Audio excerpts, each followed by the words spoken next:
Irangi Luchingba Leikhidabagi mayokta Karasida leiba US Consulate thomjinkhre mioi tara leikhidre Karasida leiba US Consulate protester singna security breach taunaba honaba matungda thurakhiba hingsana maram oiraga mioi tara leikhidre amasung asoapan kaya yaukhre Irang asi Irangi Supreme Leader Ayatollah Ali Khamenei US Israel air strike amada hatkhi haibagi pau lakpagi matungda thurakhibani police ki waron matung inna tear gas, sen, rubber bullet amusung button charge hinaki adubu protester kharana live fire tauki haina sumaran sirakli asoapan nangkhraba mioi kunthra rom yauki madugi manungda police ki mioi mari yauri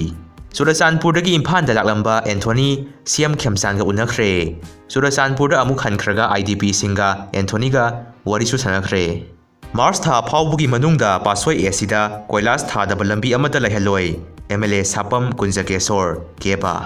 Yausang hauba numita angangba tha uba phangani singnaba phawbugini kanglup ani changnabasu haure government su leptana honari ti has biswajit Israelgi bet semester Irangi mission attack da mi mapan sire PM Modi na mahaki social media account da UAE da attack sa tharakpagi matangda akanba mawong da condemn tawrokre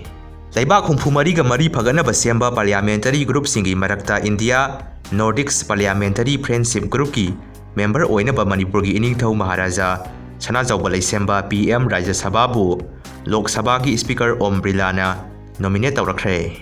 Sinana Iranda DF-17 nuclear missile roll amadi high skill 16 piraktuna sauna mateng panglakre lambida sen khaibada polisu yawi haibagi miyamgi complaint lei SP singna yengsinggadabani CM Yumnam Khemsal Manipurda license paiba gun masing lising nipu ni thoika sahumga nipu mari yaure me ahumgi irang matung nauna nongmai license lising taret ka sani ga kun taret issue tawkhi National Highway 202 gi lamlai dagi Thauban Dam phauba lambi semnaba CM Khemsana hodokre Andro Kendragi tongan ba project sangaduna miyamda kosinakhre Khunai asi muthanaba honariba singlepak asigi yaknabani Kabu Union Manipur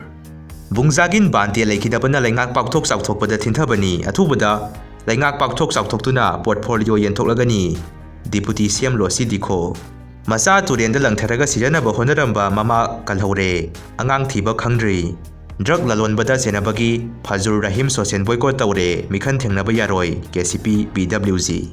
ngasi Deputy Chief Minister Losi Dikho na Surasanpur satuna tonganba district taliba Zomi singa wari sanagadawri politician gi khutchangbadagi social welfare gi ICDS scheme salak sare sahi nawribi nupi masa ama Matric Tharigeida toilet Angang Unakhre